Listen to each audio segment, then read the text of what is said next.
been waiting for. Feel the right in the world of that for sure. Na na na na.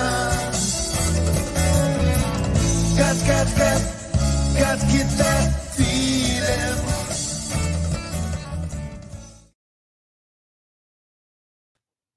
Hello, loves. It's me, Sunshine. I have an amazing goddess coming on tonight. Yay! Lexi, let's bring her on. No waiting. Ta-da! Goddess Lexi. Yes. Hello, everyone. Such beautiful, beautiful energy. I met Lexi at the Kirtan at the Funky Om one night, remember? Yes, that was our first time. Yes. And I was like, ooh, I just love you. So of course we became friends and we've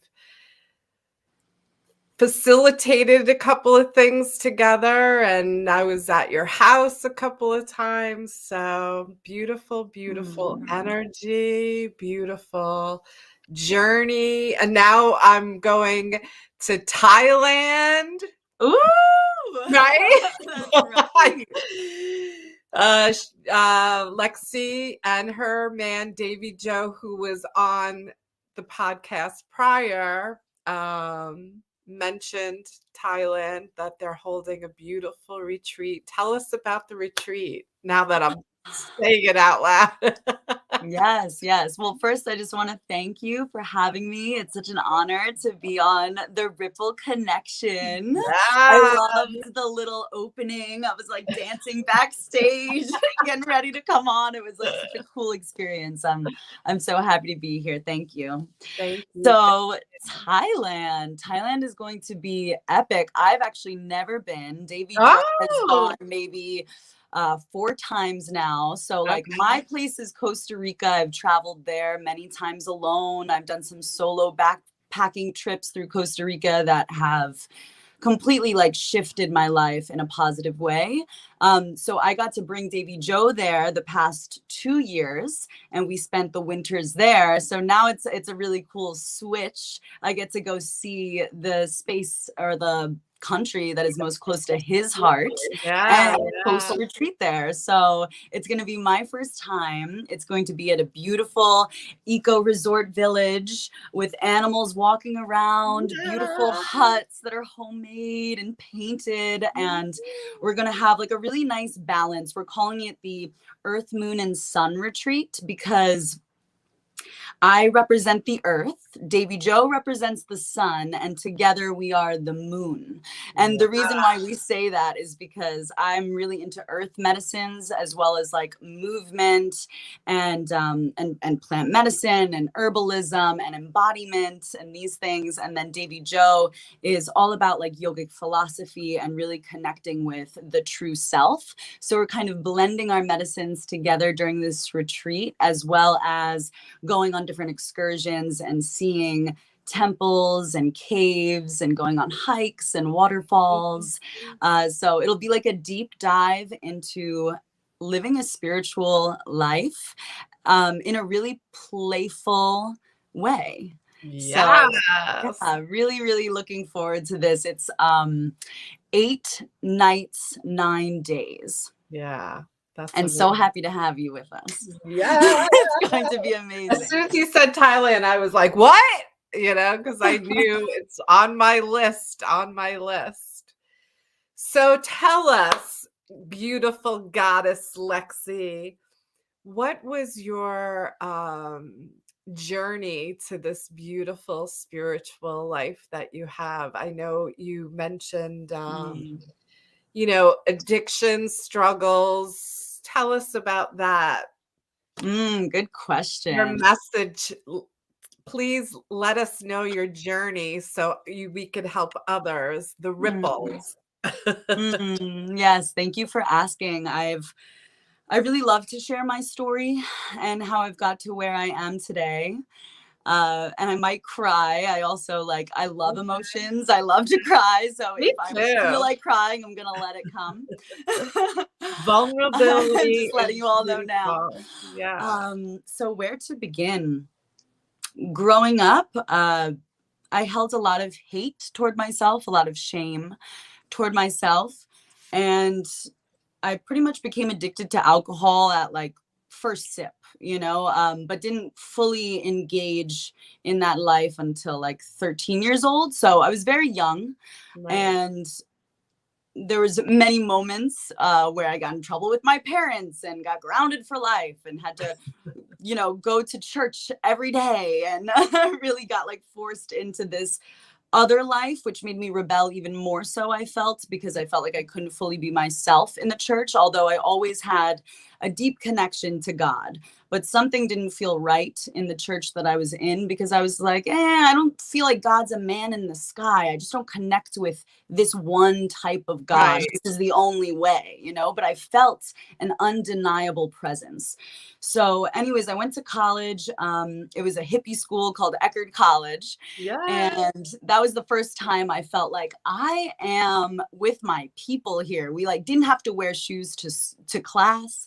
It was on the beach. That was my first time exploring psychedelics like mushrooms and LSD, which really opened me up to connecting more deeply with my truth, with myself, and also the earth and the interconnectedness of all things. So I got like a big, like, whoa, wake up call during those moments. And also got this from mushrooms specifically. I was like, this isn't something to mess with. It's not something to like play around with. Like, this is medicine. Right. But with LSD, I really like took advantage of that. Anyway, so I was doing well in college for the first few months, and then started drinking once again. In high school, like fast forward a little bit, or go backwards a little bit. I was in like kind of a manipulative, controlling relationship for most of my high school career, and he was into drugs. And it just, I never felt like I belonged. So again, coming to college, I started drinking heavily again.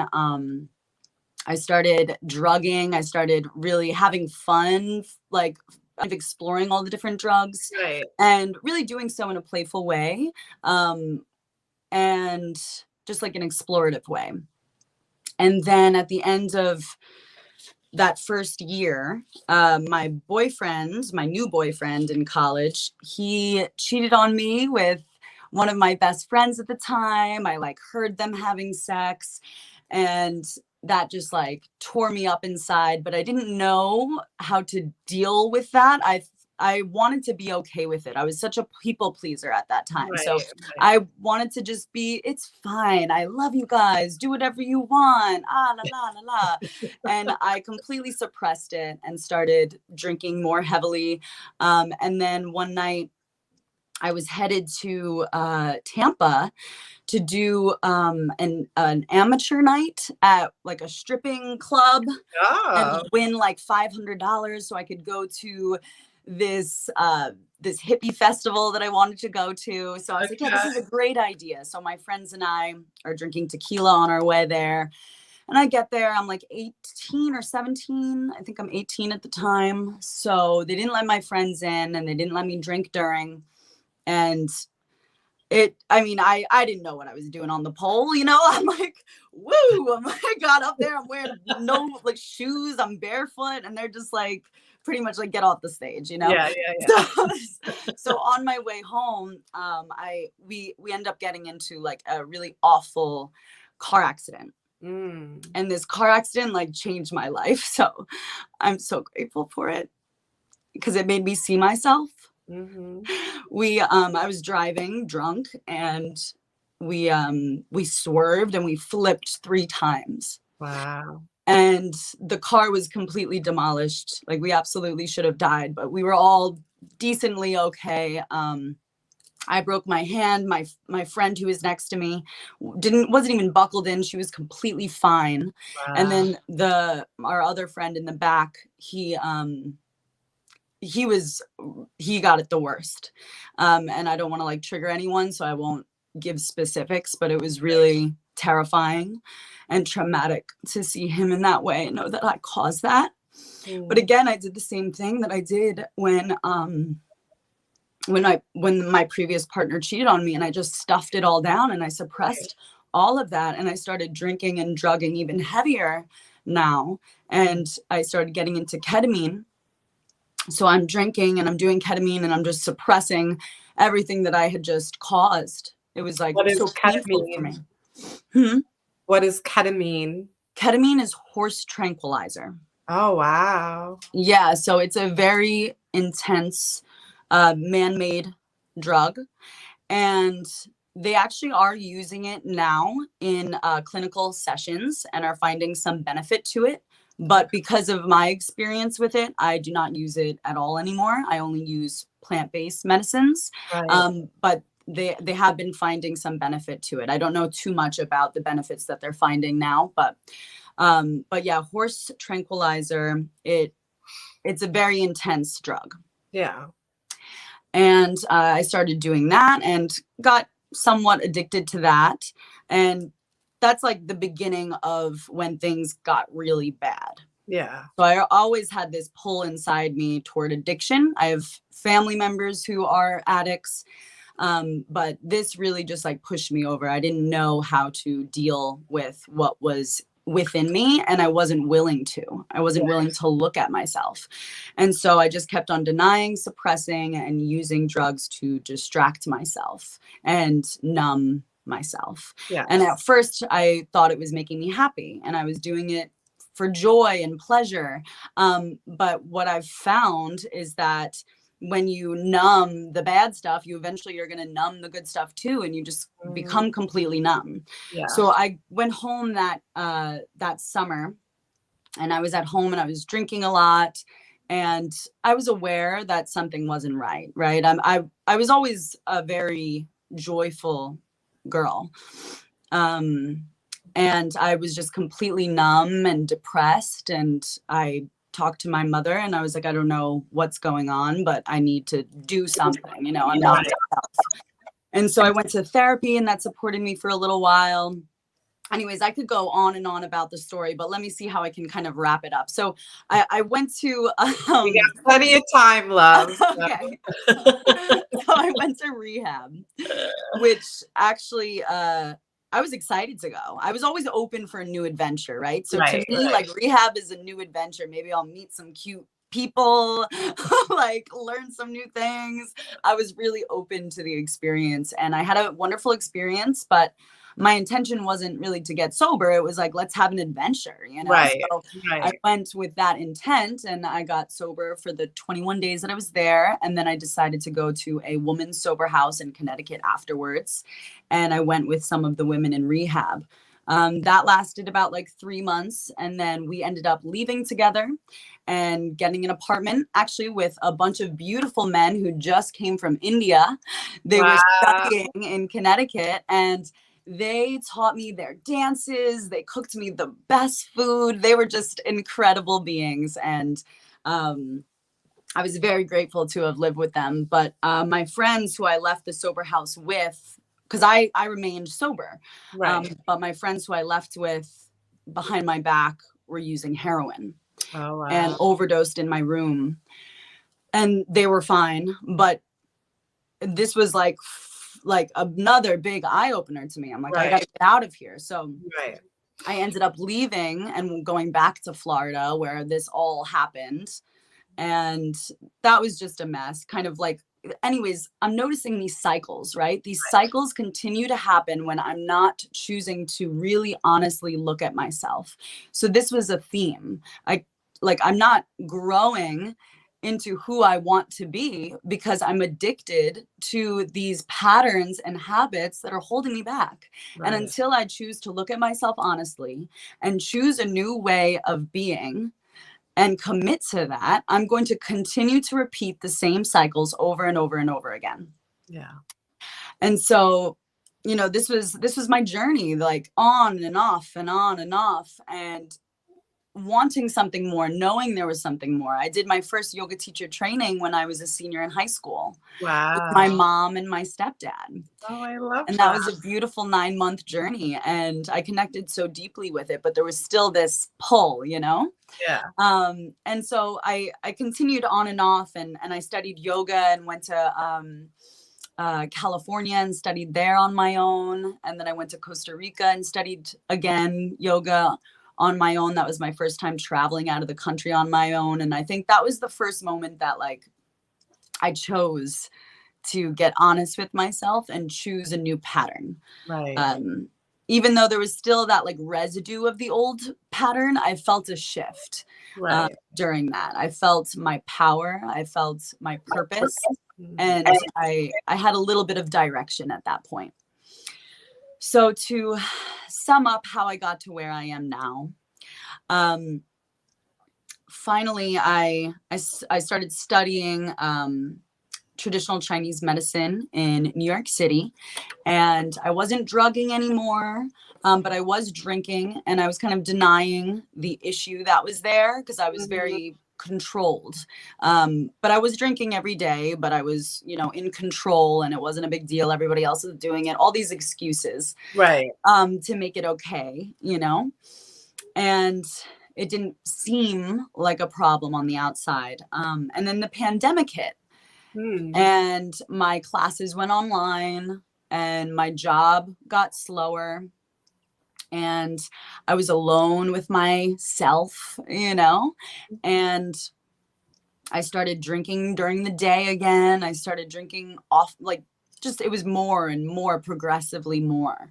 And finally, one day I broke out in rashes all over my face, and it was undeniable. Like my insides were screaming, and I just couldn't deny what I was doing to myself more. And so in that moment, I chose, because actually my partner at the time, I was like, wow, I have rashes all over my face. What could it be? And he's like, maybe it's your drinking. And I felt this anger rise up in me. Like, who do you think you are? Yeah, These defenses. And in that moment, I was like, why am I getting so defensive if it's not the truth? Right.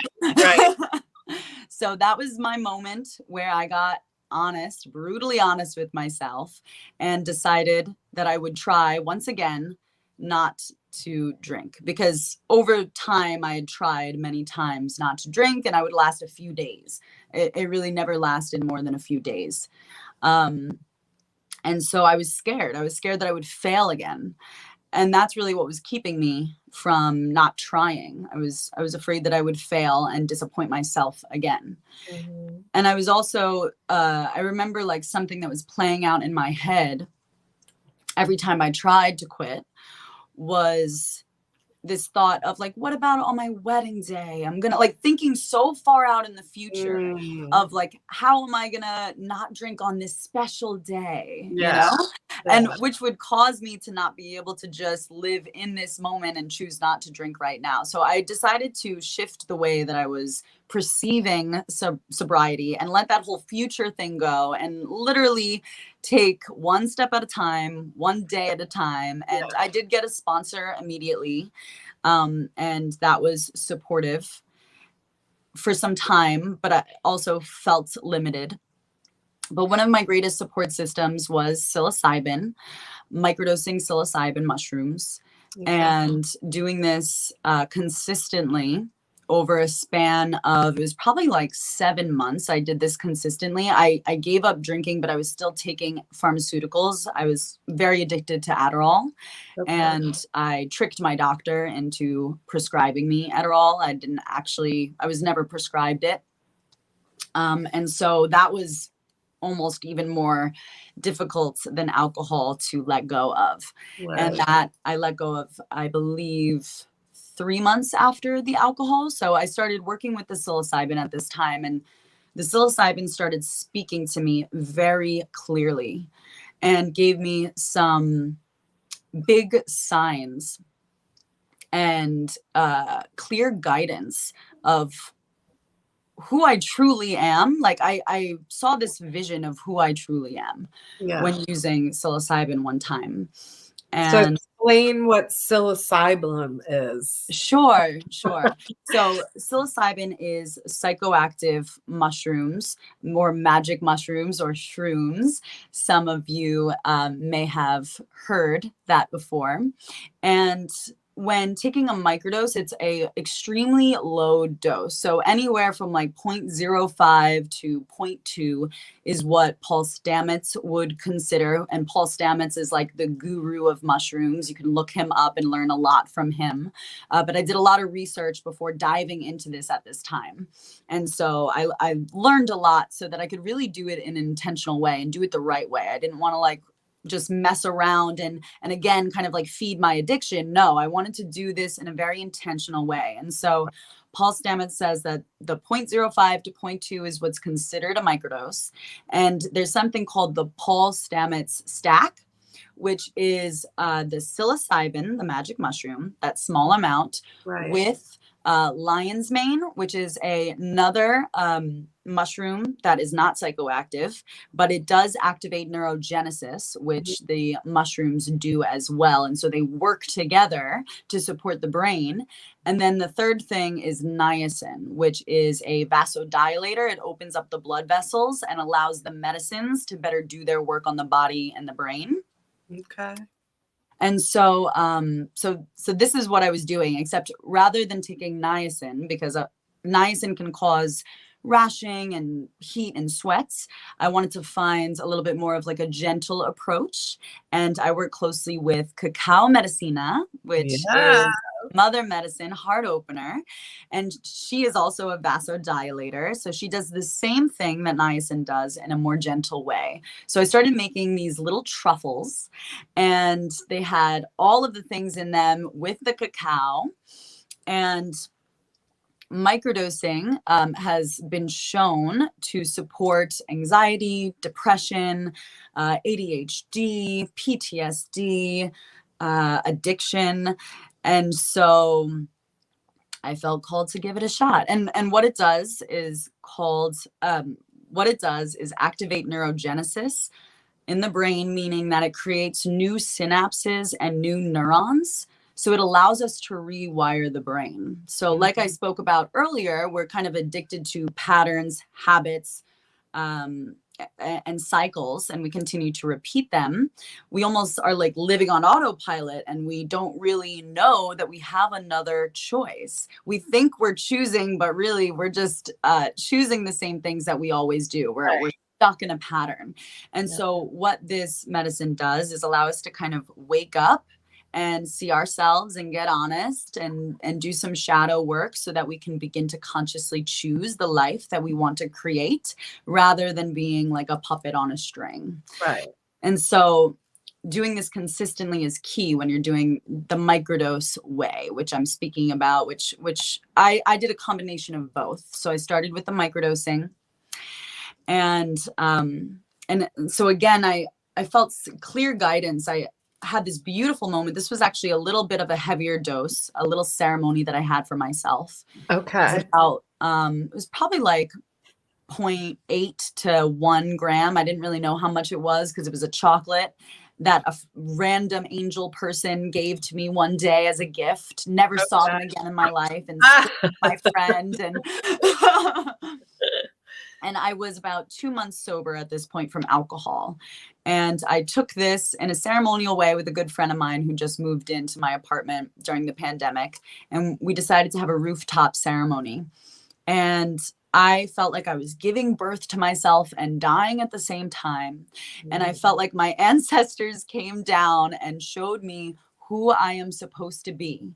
And they showed me the steps that were required to get there. And they showed me the very next decision that I would have to make in order to continue progressing towards her. And they were like, complete free will, like, you know, do whatever you want, but here's just laying it out for you, you know? So either deny who you truly are and continue living in the same cycles, or make this really heart-wrenching decision that feels like you're gonna die, but progress and be who you're supposed to be. And the decision that I had to make was to end the relationship that I was in. It was like a 3-year relationship. We were best friends. We had a dog. We were living together. All of these things that made me feel almost required to stay, even though I felt kind of stagnant in the relationship. Mhm. There was nothing wrong, right? So it felt difficult, and it felt like I would have to let go of who I was Mhm. in order to be who I am. Yeah, you were in the comfort zone, Yeah. not growing, right? Right. So the next day I woke up and I ended that relationship. I did it immediately. It felt very urgent. Mm. And shortly after that, maybe 3 months after that, I met Davy Joe. Davy Joe came into my life and I was like, oh goodness, this is too soon. I'm doing so much work on myself. I was still using Adderall at this time. I just knew that there was a lot more work for me to do. Right. But the connection with Davy Joe was so undeniable. Mhm. And we just loved one another so quickly, just really kind of rose in love. Yeah. And Ooh, I just got the chills. Beautiful soul connection, the 2 of you was amazing. truly, Yeah. truly. And around letting go of, right around the same time of letting go of my relationship, I also quit my job. I chose to stop going to school. I had to get rid of my dog. I had to get rid of my apartment. I like completely shed who I was. Everything, yeah. Yeah, everything. just a complete shedding. Yeah. And I also asked Davy Joe to give me some time. So we were seeing each other for maybe like 2 months, and it was very strong, our connection. But I felt like there was a lot of inner work for me to do. And I felt like I needed the space and time to do it. And so it was difficult, but he honored that. And I feel like we probably took maybe 2 or 3 months apart. And I didn't really give him any confirmation of maybe we'll get back together. I just was like, maybe I'll answer if you reach out, maybe not. Like, I really need this time. And for him to honor that was huge for It's me. huge. He Huge. set you free, and knew in his heart that, you'd be back. Yeah. Yeah. Beautiful. So I'm wrapping it up now. Thank you for listening. I know it's a long story. I appreciate your presence. No, listen, we've only been on for 30 minutes. You just got another 30 minutes to go. Okay, very good. And so during our time apart, I decided to do a heroic dose of mushrooms. So a heroic dose of mushrooms is over 5 grams. Okay. So a ceremonial dose is like 3.5. A microdose is 0.2 or less, just to give the audience a little bit of a perspective. So 5 grams is quite a lot. So my friend John and I went into the woods together about like 5 hours away from the city. We took his RV and he's not really a nature guy. So I made the fire and like was like, I'll keep the fire going. And we had a little mini ceremony. We both took a heroic dose. So the purpose of, I spoke a little bit about why one would microdose. Now, why would one do a heroic dose? So during this time, I was doing a lot of work around my mother's lineage. I realized that a lot of my patterns were coming from my mother's side, my mother's bloodline. And I was beginning to see how even the small habits and decisions that I would make every day were rooted in like these big belief systems. And I realized that, my mother has these same belief systems, and my grandmother has these same belief systems. And I want to be the one to end the cycle and simultaneously support their healing as well. Yes. You know, and it's incredible. Like, you hear that a lot, I'm sure, you know, when we I heal did it. ourselves, when we heal ourselves, Yeah. we heal all the ones that have come before us and all the ones that will come after. And I can say I am a living testimony to that, that I've witnessed my mother and my grandmother's healing happen simultaneously to mine. And it's just so incredible to witness that. And so I was really focused on doing this deep work. And so again, coming back to these higher doses and why one would want to do this, it's kind of like it's always different, but what I've found with these higher doses is that it's an opportunity to really purge these things. And if you're not aware of them, to become aware of them. Right. To, again, just like a big, see yourself honestly and clearly and see exactly what you need to do in order to begin shifting and making the changes. So this one big dose isn't going to change you, you know, I mean, it may, but not forever. You know, it'll give you the opportunity to change, but it's up to us to integrate our experience into our everyday lives to really create the change that we want to see. If you just have a big experience and, whoa, I see myself, but then go to the same patterns and same habits and addictions, you're not going to implement that change. So integration is essential with all of this work that I'm speaking about. And so I did the heroic dose, and my intention was very clear, to work on my mother's lineage and heal and also like purge anything that's there, like get really clear about what's stuck and what needs to be released so that I can begin integrating this work into my life. And I got exactly that. It was absolutely incredible. I saw just everything very clearly. I saw exactly what I needed to do. And of course, one of the first things was let go of Adderall. So it took me a few days to implement that, but I did, and I let it go completely. Maybe a week after, and yeah, just started continuously doing this work. That's beautiful. And, yeah, and healing these layers and layers and layers. And thank you. And I can truly say that after this time of using this medicine, you don't need it anymore. And that's true medicine. Yeah. Is that, you know, pharmaceuticals you become reliant on and you become addicted to, and you are not sovereign. The difference and what is true medicine is something that you take for a time to support you, and then you don't need anymore. Yeah. And we are completely sovereign. So, so yeah, just continued the work, and these were the pivotal moments, and the journey goes on and on and on and on. And I could go on. It will always go on and on. And on. Until you know, yeah, constantly. The realm, right? But yeah, that's beautiful. Thank you for sharing that story. I've never done mushrooms or the ayahuasca, but my addiction was food and sugar, you know, and that was what I had to let go of. As a teenager, I did dabble in acid and, you know, all that fun stuff, but, you know, it was just never my thing, you know, but whatever works for, you know, it's a beautiful thing, you know, to get you to this amazing place. You do what you got to do, you know, it's so beautiful.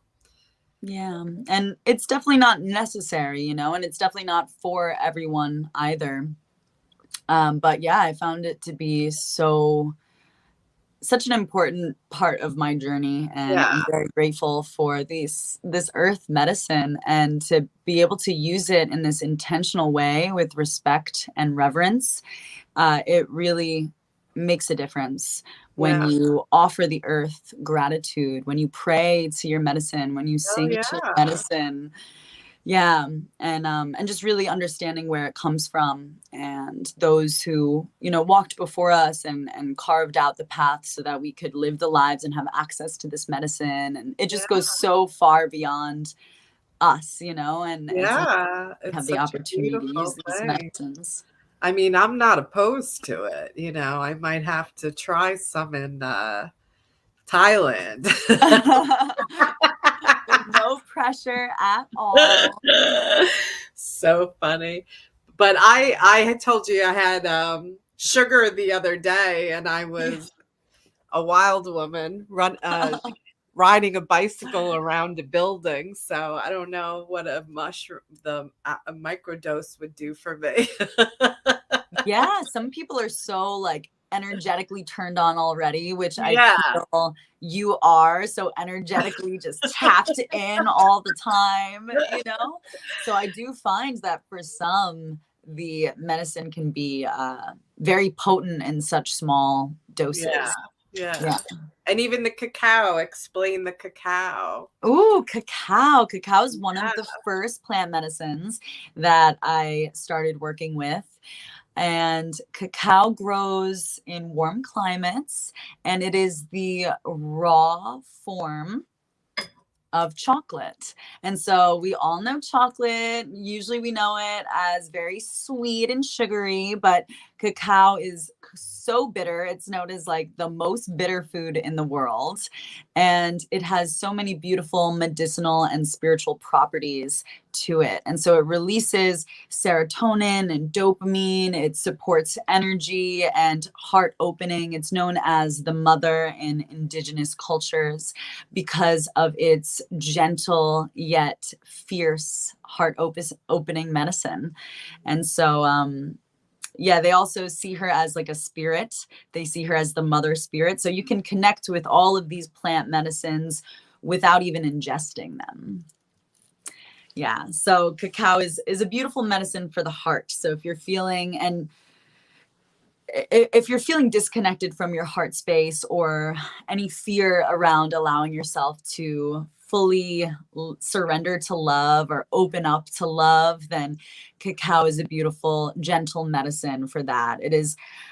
How do you consume cacao? So the difference of cocoa and cacao is that cacao is not heated over 170 degrees, whereas cocoa is usually heated over 170 degrees. And why is this important?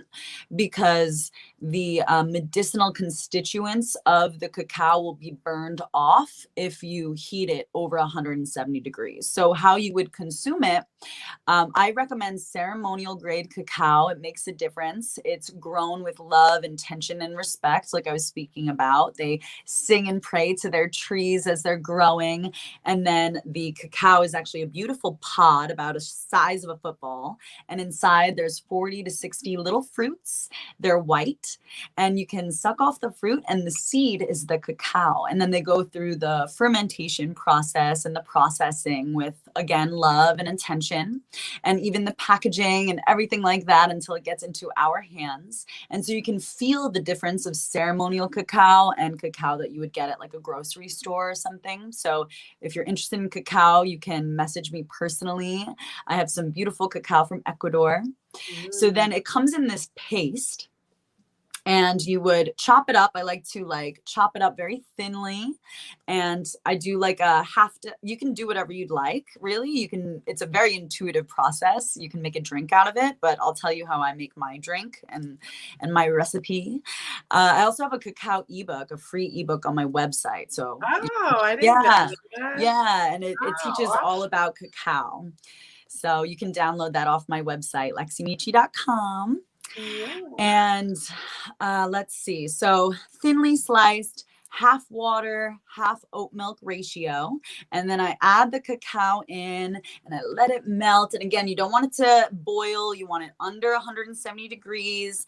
And you can sing to it, mix it together. You can add a little cinnamon. I like a little cayenne sometimes. You could do nutmeg, whatever you like, whatever spices you like. But cinnamon to me is a must.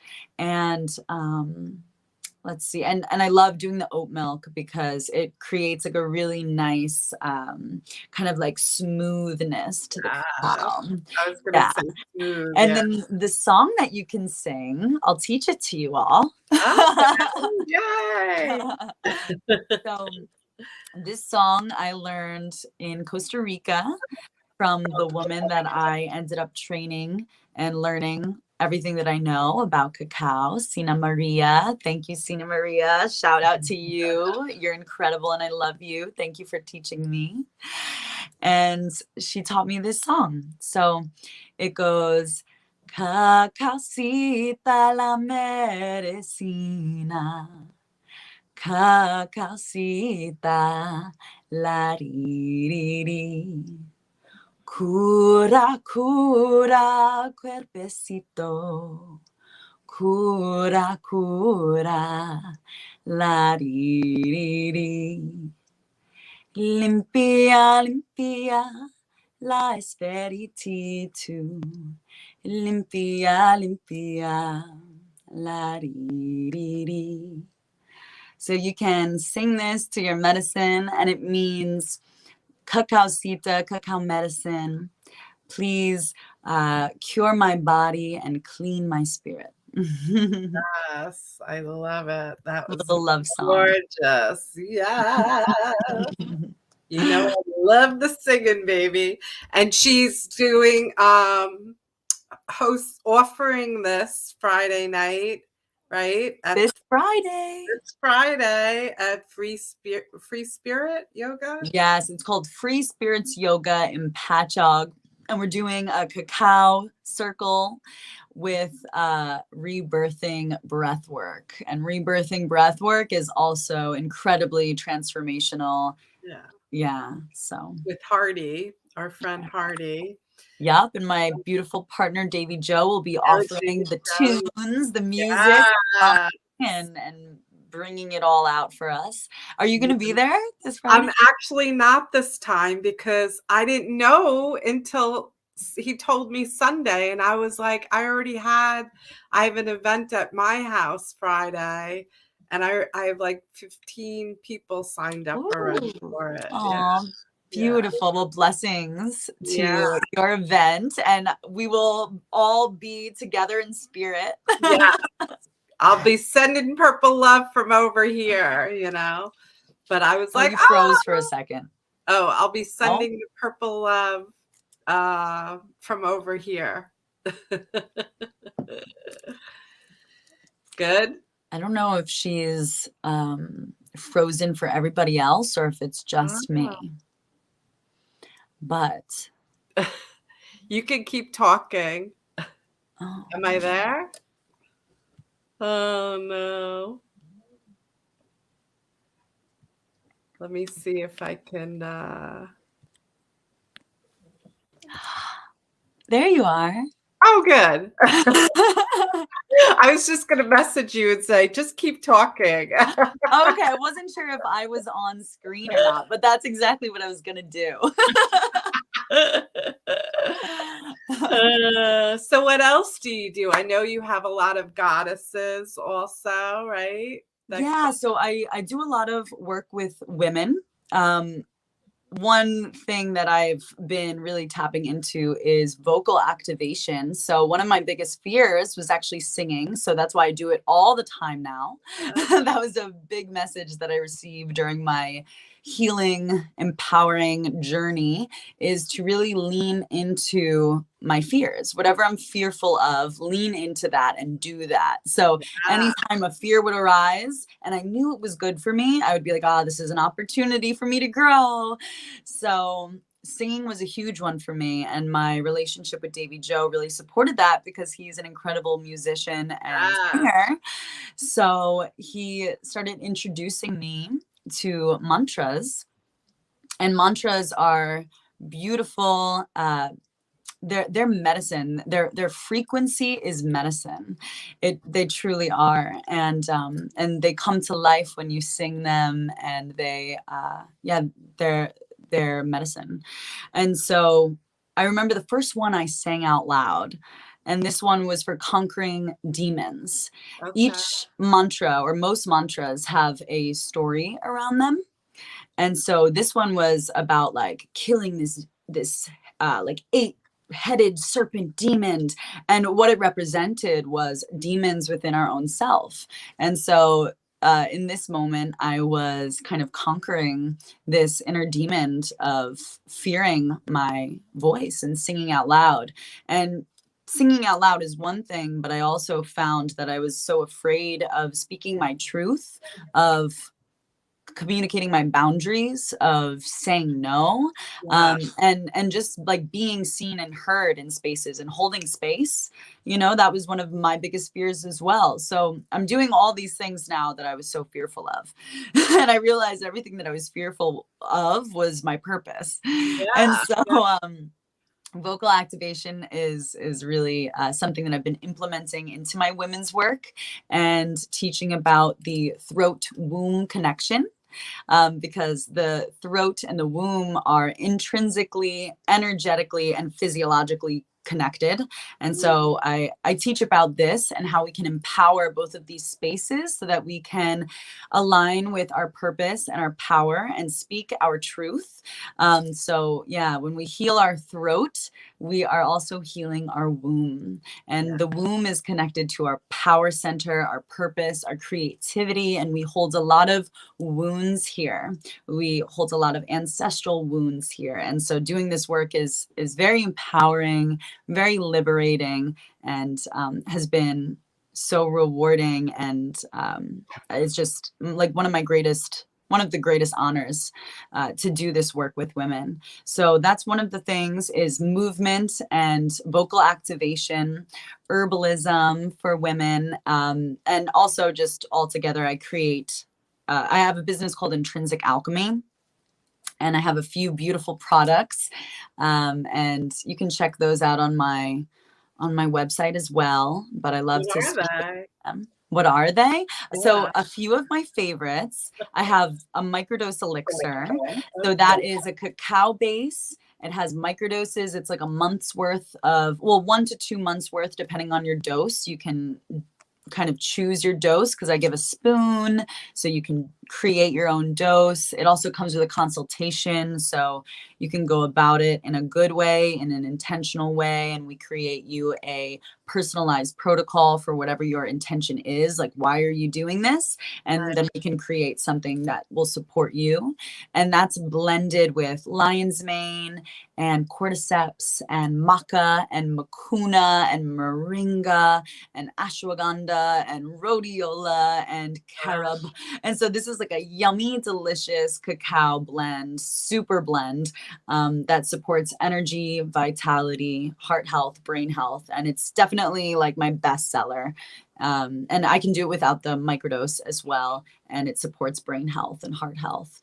So it's packed with beautiful medicines that I can speak to, but maybe I'll hold off for right now, because that's a whole nother journey. And then I have the Enchanting Priestess tea, which is a beautiful blend of hibiscus and rose and lavender and licorice root and burdock, and it supports like beauty, like it enhances your skin and your complexion, as well as supporting mood. And I find that it supports kind of like the activation of the divine feminine within. It's like this beautiful red color, and I'm all about colors. I've studied Ayurveda, and in Ayurveda they speak how colors, and I'm sure you're very connected with this because you're all color.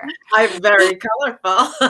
And so they say if you like wear a color, let's say you are not connected to your heart space, you can wear green and kind of activate your heart space, and that'll help you to embrace more love, for example, or if you eat that color food as well. And so the red or that pink color is very grounding, and I find that it's connected with the divine feminine. And then I have a sip smoke steam blend, and that is a smoke blend, a yoni steam, and a tea all in one. You can use it for all of those things. And so this is really created for hormone balancing for both women and men. So this is safe to use and steam for both women and men. And if you So haven't heard, explain the yoni steam. yes. So yoni steaming is an ancient tradition that supports the reproductive system as well as menstrual symptoms and menopausal symptoms. And so it helps to relieve PMS symptoms and symptoms of menopause. And it can support balancing hormones. It can also bring on a late period. And it cleanses energetically, emotionally, and physically this area. And so what you would do is actually take some of the herb, and they create special seats. But let's say you don't have a special seat. You can take a pot. You can put your herbs in some like very hot water, and then you can wear a long skirt or dress. And I like to do like a high child's pose or tabletop position over the pot, and the steam rises up and cleanses your yoni. Yay! Yay! Yoni is your vagina. Yes. So the vulva, the vagina, and everything else within. And yeah, it's a beautiful and ancient practice that you can do in the comfort of your own home. And it's really supportive for cleansing any like trauma or wounds that are like held in that area as well. And you said it's good for men too. What does it do for the men? It's hormone balancing as well. Okay. For men. Yeah, all the herbs, and not all of them that you may find in yoni steams. Like, make sure you're checking first, but I've looked into all the herbs that I used, so that way if men were interested in using it, they could. I've had men, actually many men, buy this blend. I don't know if they're using it for steam. I don't think they are. I think they've used it as tea and smoke, but they can if they wanted to, and it's safe for them. Okay. So yeah, and it does the same thing. It's hormone balancing and supports like the cleansing. Very nice. Very nice. Yeah. So that's a fun one. Yeah. Mm-hmm. You made me tea. It wasn't last time. It was the time before when I came for the meditation. Yes. Yeah. That was so beautiful. And your cacao is always amazing. But I only have a tiny, tiny bit because I'll be running around the building. Yeah. Can't have that much energy, right? Yeah. So funny. I love it. Yeah. And so I do a lot of work with women, and I hold plant medicine ceremonies here in Long Island. Yeah. Yeah. And it's such a beautiful space that you have too. I love it there. Yeah. Yes, we had the blessing of taking over this old home from the 1890s, and it's on a beautiful plot of land. It's actually 2 plots of land. So it's this just beautiful fairyland that's slowly developing. Yeah. It's so beautiful. And you could feel the beautiful energy there too, It's really, really a beautiful place. Mm-hmm. And we love it. Yeah. And so you hold events there too? Stuff? Yeah. So we hold events here, and we both offer one-on-one sessions here and work with clients one-on-one. And yeah, it's going to be continuing to evolve, but I have an event here this Saturday that's full, and it fills up very quickly. But if you're a woman and you're interested, or identify as a woman and you're interested in learning more about some of the events, please reach out, because this is such medicine, and Yeah. I think all the women should come and join. And it's So, so beautiful connecting with like-minded women too, and finding your tribe, and just having a cup of tea and having a conversation with, other like-minded people. It's just such a beautiful experience of connection, mhm. It really is. Yeah, we're healing so many layers by coming together as women and Yeah. sisters, Yeah. because remembering like how important it is to have those sacred connections. It's Yeah. so important. So, is there anything that you want to say out loud, like your, what's the word? Like something that you're very passionate about that you Mm. would like to say, whatever it is? Mm. Yeah, Yeah. I would love to say that.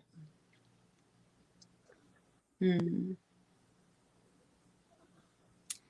We all move through such wild journeys in this life, and sometimes we may feel like we're alone or it's too much.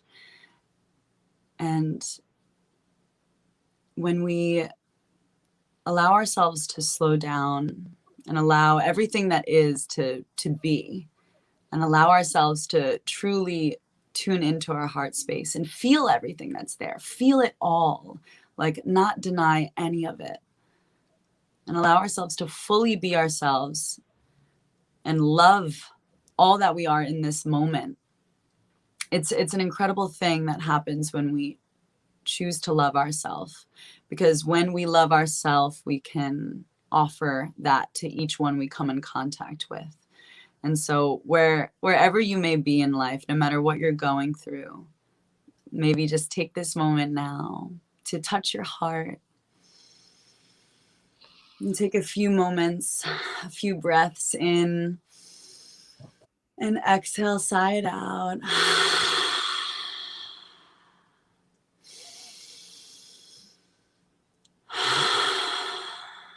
And know that you are so worthy and deserving of love in this moment, that you don't have to do or be anything more than what you are right now.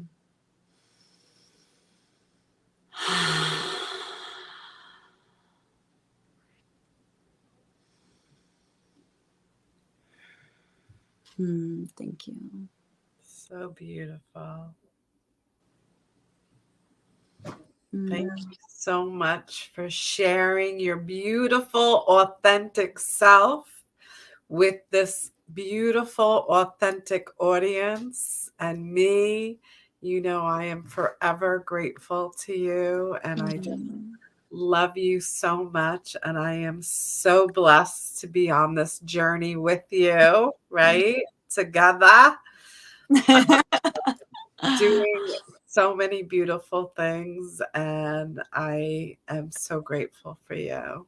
Thank you, Mm. thank you, thank you. Thank you, sister. Thank you so much for shining your light everywhere you go. It's so radiant and it's so contagious. Mm, And it inspires me to allow myself to be that more. So thank you. thank you. And right back at you, love. You shine, you shine, you shine. Yes. Mm. All right, so I'm going to put you in the back, and then I'm going to say goodbye to everybody, and then I'll come right back on just to say goodbye to you. All right. Okay, beautiful. Bye, everyone. Thank you so much for listening and holding space for me to share my story. Yes. And if anybody, Christine just said she just came on, but she sent you a friend request already. Amazing. I'll go Yeah. follow you after this. Yeah. So you're gonna have beautiful, beautiful goddesses reaching out, and men too, I'm I sure. love the men too. Yeah. I love all Oh, the beings. Kayla just popped on. Hey, Kayla. She's going to you Friday. So you'll see Oh, her beautiful. Friday. Yeah. And Kayla, oh my goodness, she is making amazing, witnessing amazing journey that she is on. So yay. Look at her website, love. Look at her website. Lexi, say your last name. LexiMucci.com. Yes. So much love to each one of you. Yeah. Thank you, thank you, thank you. What an honor. I don't think I've ever told my story in this way. So it's nice. It's nice to share, you know, because there's so many people that can resonate with you, you know, in that story. I resonated, I'm sure. There was plenty of us that did, you know. So we thank you again, love. Yay. Bye. I'll be right back. Okay. All right, loves. Thank you all for joining us. Lexi is absolutely an amazing, amazing goddess. I am grateful that she came on and grateful she shared her story. And I'm grateful for all of you for listening and interacting. Love each and every one of you. And may we all be, what do I always say? Happy, healthy, wealthy, and free. This is the moment we've been waiting for. Feel the right in the world of that for sure.